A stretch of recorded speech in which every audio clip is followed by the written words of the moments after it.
Magandang tanghali sa inyo mga lods. Bali mayroon tayo ditong i-repair na cellphone. Ang model niya ay Huawei. So bit-bit ito kanina ng aking customer. So ayan ang problema niya, patay sindi. So ituturo ko sa inyo mga lods kung ano ang pinakadirektang problema nito. Pero bago natin to simulan mga lods sa pagre-repair, nagpapasalamat pala ako sa inyong walang sawang suporta sa aking channel. So tuloy na natin to mga lods. Yan, buksan ko na.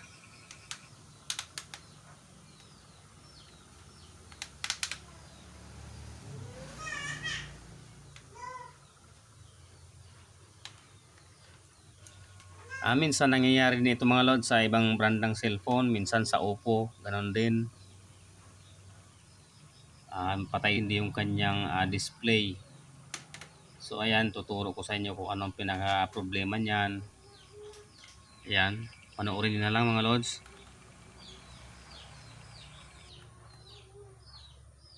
Bali hindi ko napansin yung camera pala ay hindi nakatutok na sakto dyan sa ginagawa kong cellphone. Medyo tagilid ng konti yung camera.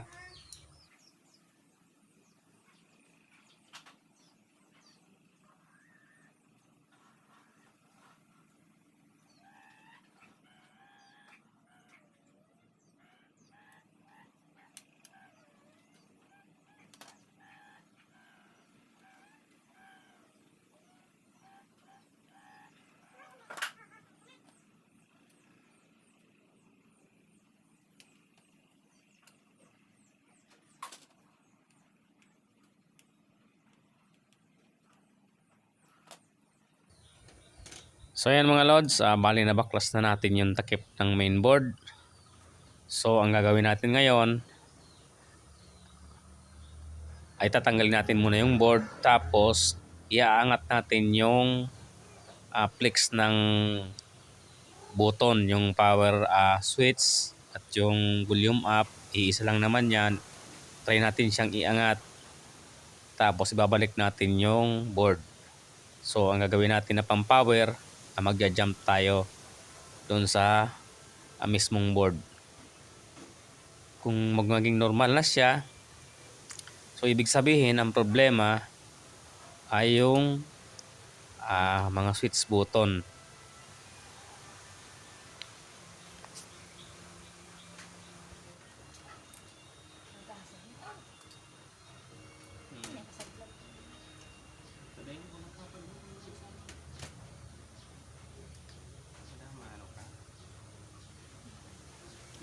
So ayan mga lods, bali tinanggal ko na yung main board. Tapos ayan, iaangat ko muna yung kanyang fix na papunta doon sa volume up, volume down at yung power. Ayan. Yan mga lods, bali na iangat ko na yung flex ng button.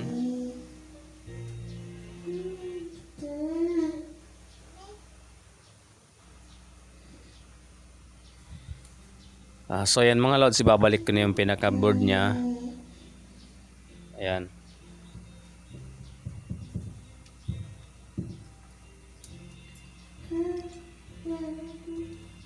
Pagkatapos niyan, pag nakabit ko na yung board,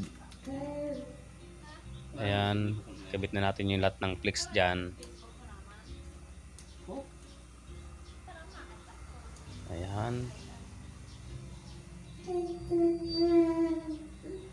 So ang gagawin natin dyan mga lods na pang power, magja-jump tayo gamit yung ating panipit ng pyesa. Mayroon naman dyan na data dyan sa board, power switch, yung power niya. So gagamitan lang natin ng pan-jump. Body ground lang. Yan, try natin.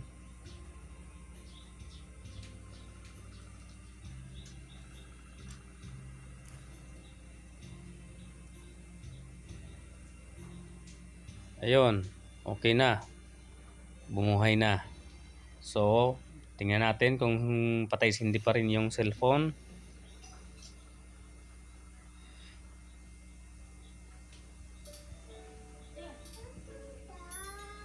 Ayun, successful na mga lods. So ibig sabihin, yung problema ay yung button, yung mga switch button niya. So siguradong nagkaroon na ng shortage yung switch niya. So try natin siyang linisin mamaya. Ayan, okay na siya. Ayan, hindi na patay sindi. Ganun lang mga lods. Kapag ka ganun yung problema ng cellphone, patay sindi. Ayan, grounded yung kanyang mga switch. So ayan na.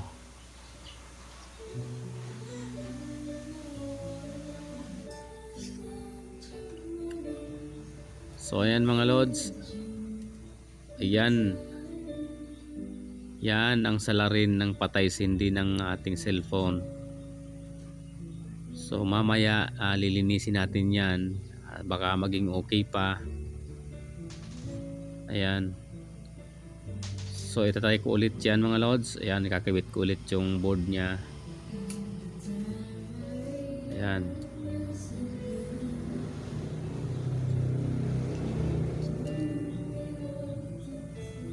Ayan, test natin ulit.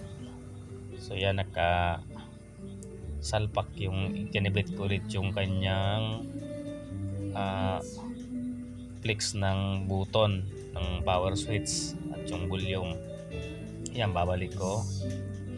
Tapos kabit ko yung board. Tapos i-power on natin ulit kung ganun pa rin yung problema.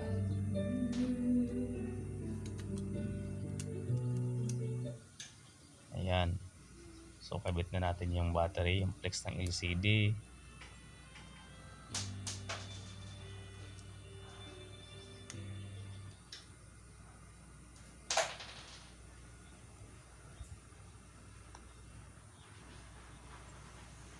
So ayan, nakabit ko na.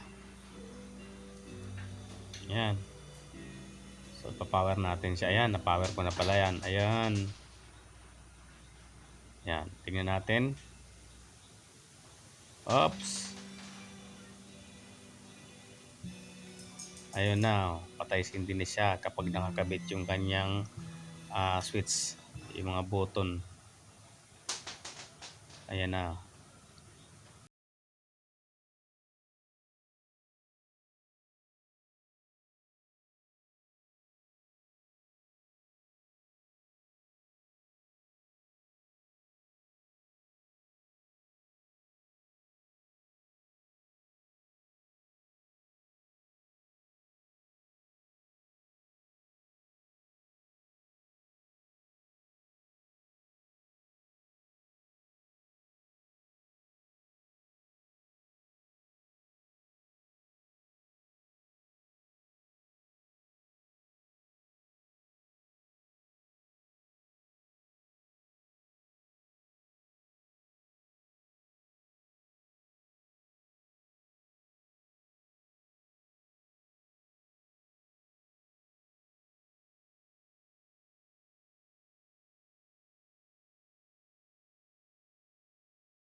Okay na.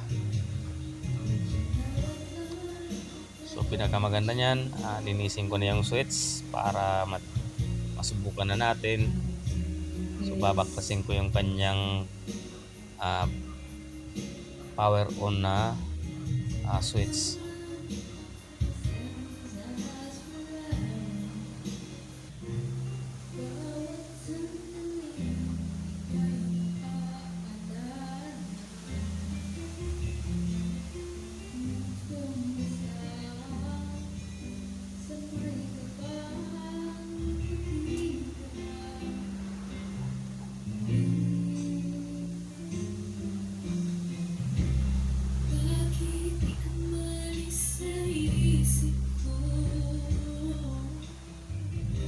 So ayan mga lods, bali nalinis ko na yung switch at kinabit ko na.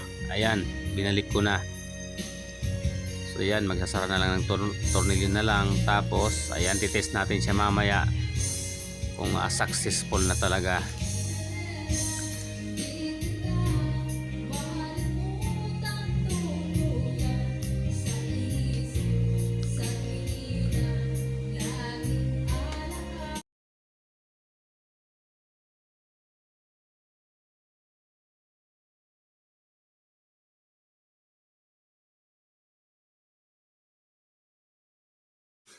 So ayan, power on na. Ayan. So ayan na mga lods. Okay na. 100% na successful. Ganun lang kadali mga lods. Pagka ganun yung problema, patay sindi. Yan lang, switch. Grounded na switch. Linis lang. Kailangan marunong ka magkalkal ng switch at maibalik mo ng maayos.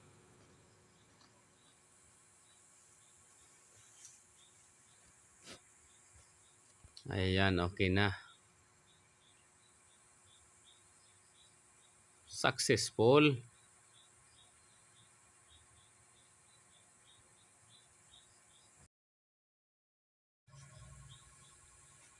So ayan mga lods, okay na. So hanggang dito na lang yung ating maiksing video. Maraming salamat sa inyong walang sawang suporta sa aking YouTube channel.